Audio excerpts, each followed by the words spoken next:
All right, well, that last video, episode 2 of part 4, was supposed to be the last episode of part 4, but it cut off at the 17-minute mark due to me running out of storage space there, so I had to delete a few apps and large files I no longer needed, which doesn't make any sense since I purchased like 2 terabytes worth of storage. I don't know what that's all about. But anyway, it should be good for a while now. I've deleted a bunch of stuff. So we're going to have to finish up in this one. It'll be a lot shorter. I'm going to go back and pick up with that last quote from Heiser and then start over with Stark's reply. And then I'll have one more Heiser quote and one more Stark quote, and then we will be done with this blog post by Stark, which I don't remember if, well, I'll get to that afterwards. All right, where did we end? Where did we stop here?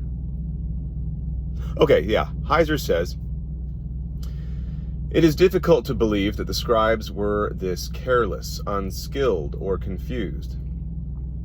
If they were at all motivated by an intolerant monotheism, one would expect this potential confusion to have been quickly removed." Stark: "I do not argue that the composer of the song was motivated by an intolerant monotheism. Intolerant monotheism did not come until much later, as the entire song is archaic, with verses 8 through 9 being older still. I do not even attribute monotheism to a Deuteronomistic redactor in the 7th century. However, I would affirm that by this time, Yahweh and Elyon were conflated. Nevertheless, this does not entail that the Deuteronomistic redactor would have felt the need to alter the text in verses 8 through 9, nor would it entail that he was stupid or confused for allowing it to stand. There are numerous contradictions, ideological, theological, and otherwise, throughout the Deuteronomistic corpus. Either the Deuteronomist was stupid, which I do not think is the case, or the Deuteronomist was by and large unconcerned to smooth everything out.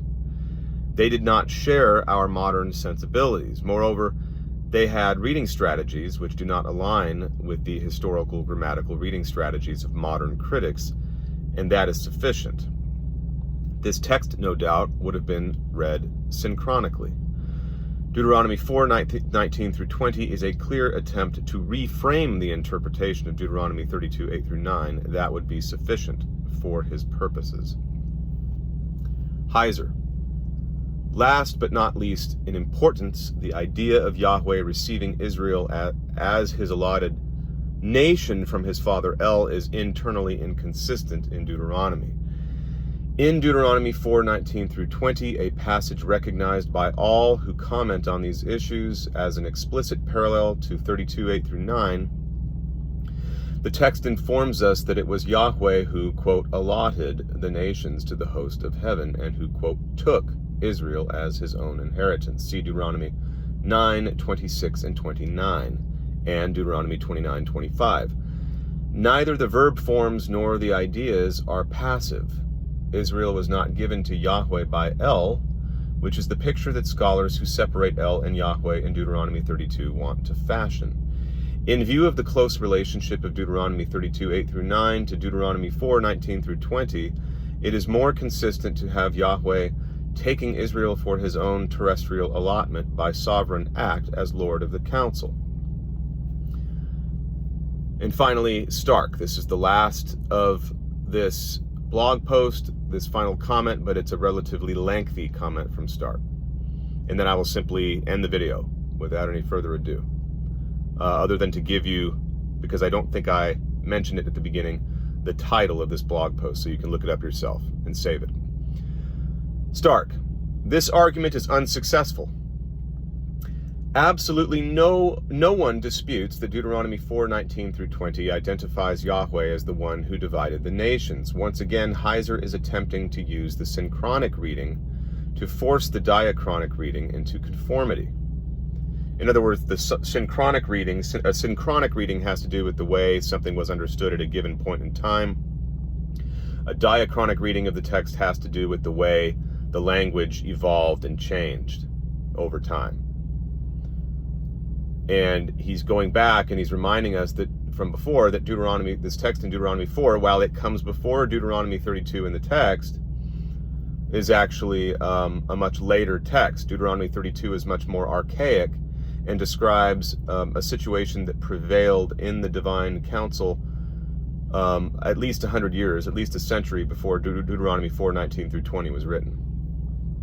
This is bad exegesis and a bit of sleight of hand. As Heiser knows, Deuteronomy 32 is much older than Deuteronomy 4. The latter represents a clear attempt to reinterpret the former, and contrary to Heiser's unsubstantiated claim, Yahweh is not depicted as the Lord of the Council in Deuteronomy 32. Before I conclude, I'd like to add two small notes. First, Heiser's claim that the evolutionary model is a modern presupposition imposed upon the text is false. His attempts to argue that it is necessary for scholars to do this in order to arrive at the consensus readings of Deuteronomy 32 and Psalm 82 have been unsuccessful. Rather, the conclusions of the consensus are data-driven. Moreover, this is hardly a model that we moderns have just invented for Israel.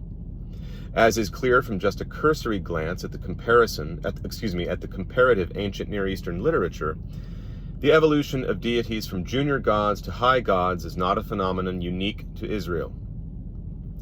Baal began as a junior member of El's pantheon, but over time Baal evolved until eventually Baal came to be seen as creator god and as high god.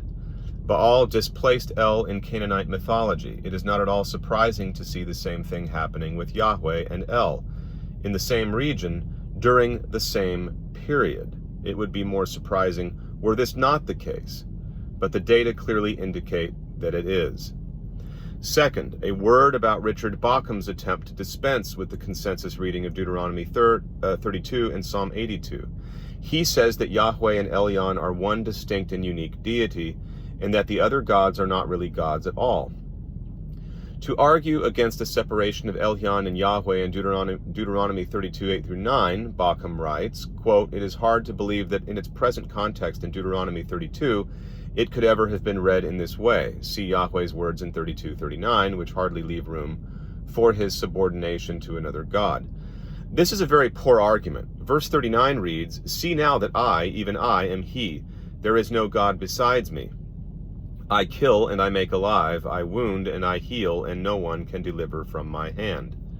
Not even Heiser would make this argument. In fact, Heiser himself has refuted this argument. Quote, "There is no one besides me" is an idiom, and it is hyperbolic. It does not deny the existence of other gods, but is a statement of superiority. But does this mean that there are no gods at all who are superior? No, this is the hyperbole of a warrior deity directed at his peers. We've already looked at some examples of this hyperbole. Let's look at them again. An Assyrian hymn to Shamash, quote, "You alone are manifest. No one among the gods can rival you," end quote. Does this mean that Shamash was the high god, that there were no gods above Shamash? No, it does not. Shamash was the son of the moon god Nanar, and was frequently described as subservient to the moon god's Sin. A Sumerian hymn speaks to the goddess, Nanshi, "Your divine powers are not matched by any other divine powers," end quote. Does this mean that Nanshi was the high goddess, that there were no gods above her? No, it does not. Nanshi was the daughter of Enki, the high god. In Sumerian mythology, as with Ugaritic, Israelite, Babylonian, and others, in the ancient past, the high god, Enki in this case, divided up the world and assigned his children certain domains. Nanshi was given a limited domain, the modern Persian Gulf, and was tasked with maintaining social justice there. This is exactly what we see in Deuteronomy 32 with Yahweh. Yahweh is given a limited domain, Israel, and is given authority over his people to punish them as well as to protect and defend them against foreign enemies.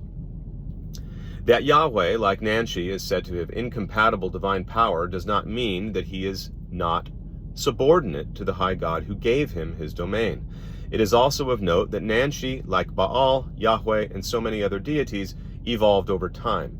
Her domain increased and she was promoted in the pantheon, although she never became the high goddess.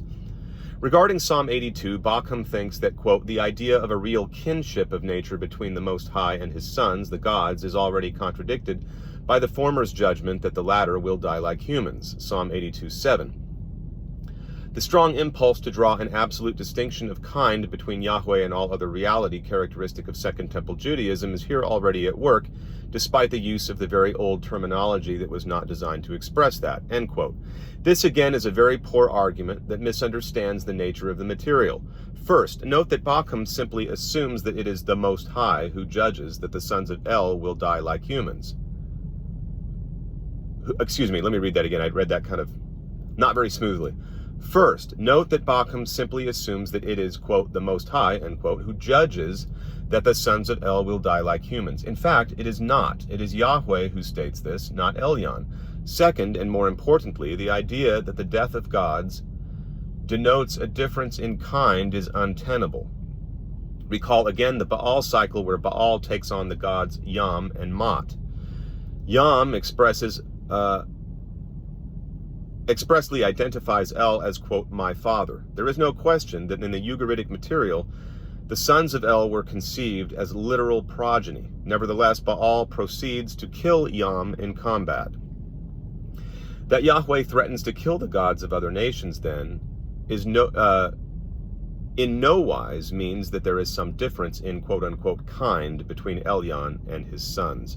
In conclusion, therefore, I think it is clear that in this case, those who are bringing foreign and anachronistic presuppositions to the text, presuppositions which hinder sound exegesis, are not those who argue for an evolution in Israel's theology.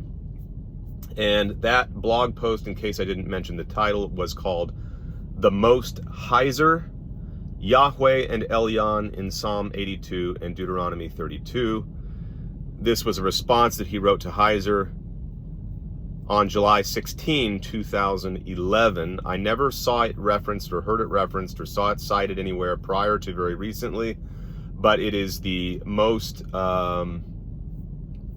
really the most trenchant critique of Heiser I've seen anywhere on the internet, which is why I wanted to share it here in this series. So that does it for this blog post, and we will continue the series in part 5.